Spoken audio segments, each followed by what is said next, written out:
What you tell me? You haven't been watching basketball without telling me you haven't been watching basketball. I'm agreeing with Kendrick Perkins. That's how I know there's something wrong with what's going on at ESPN.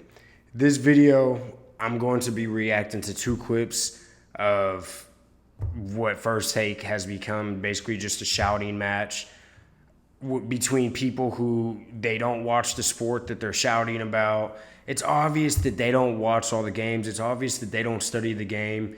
They're just figureheads at this point that they just shout back and forth at each other. And these 2 clips talking about the Dallas Mavericks is a microcosm of everything. So we're going to break that down, and I'm just going to rant about it because I'm a huge Mavs fan right after this. Please, before the video continues, click that like and subscribe button. Go ahead and comment what your thoughts are on this topic, and let's get back into it. Who they got that can play with their back to the basket to get you an easy bucket? I ain't talking about one of those acrobatic Houdini shots that Kyrie and Luka and Kyrie. When you talk about 2 of the best post-up wings and guards in the league, Kyrie's 6 foot tall. He ain't posted up nobody. That don't mean what you. So context behind this, they're talking about the playoffs. As you can see in the text on the bottom, are they pretenders or contenders? And I guess what Shannon Sharp is trying to argue, that in the playoffs it gets harder, the buckets get harder, the defense gets harder. Will the Mavs be able to make stops in the playoffs? And will their offense be able to score points against the tougher defense, saying that you need like a post-up game and that the Mavs don't have that when Luka operates really well at the post. I think he ended up saying later on the clip that Luka is good in the post, but he's saying that Kyrie's not good at post-up. And I love Kendrick not even, like, before he argues, like, you don't have to be tall to post up, he like step back, he's like, wait, do you even watch ball? Because Kyrie be posting up. You could look up on YouTube Kyrie post up highlights and you'll get a 10-minute clip of just post up highlights. But yeah, I'm glad that Kendrick Perkins looked at him sideways because of that. Tell me you haven't been watching basketball without telling me you haven't been watching basketball. Kyrie don't have a post game. Kyrie don't have a post game.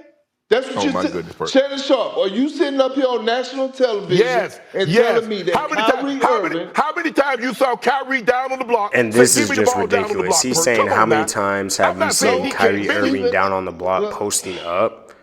Yeah. I just thought about this. I remember Christmas Day, Kyrie Irving posted up Klay Thompson and hit a game winner in Klay Thompson's face. This is ridiculous. But they don't get any and this man is trying to say that they don't get easy buckets. When Luka scored 73 against the Hawks, ESPN went on a tirade on how his buckets were too easy and how there was no defense. I'm confused. This is just ridiculous. And I love how he's saying the Mavs can't match up with teams like in the playoffs and stuff, talking about Minnesota and OKC or whoever he said. I got news for you. Minnesota, OKC, Denver, LA, the LA Clippers. Heck, Phoenix, New Orleans, everybody in the playoffs, they don't want to see the Mavericks. I can promise you that. They'll tell you themselves. They're not trying to see the Mavericks, especially if the Mavericks slide to the 7th or 8th seed in the playoffs. OKC and Minnesota don't want to see them in the first round. What are we talking about here, guys? Jokic, I would go Shai Gilgeous. I would put JT at third. To me, I got JT at number 1, Shai Gilgeous at number 2, and Jokic at number 3. Jokic, again, they creeping up. Well, listen, they... Last I'm going to talk about is just how disrespectful they've been towards the Luka MVP debate.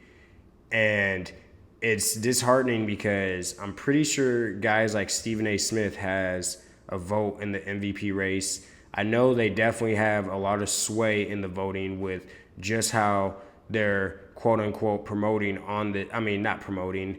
I guess they're promoting Luka not to win. It's propaganda at this point, but how they're covering this MVP race is just ridiculous. They could sway votes because of this. How they don't even mention Luka when he's putting up 34, 9-9 season.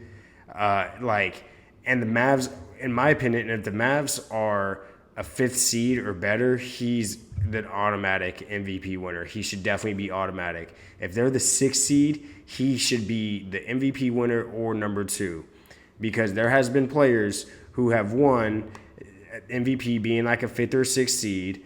He has the criteria. I mean, the West is completely stacked. Everybody is like within a game or 2 apart from each other.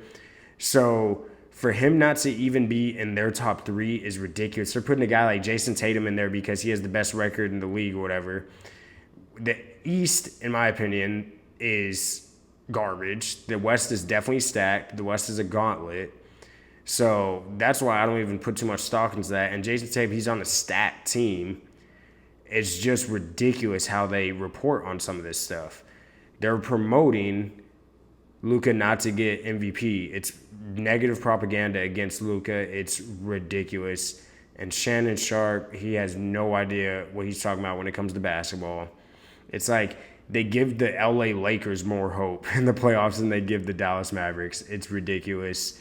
But yeah, let me know what you guys think in the comment section, how they're talking about the Mavs.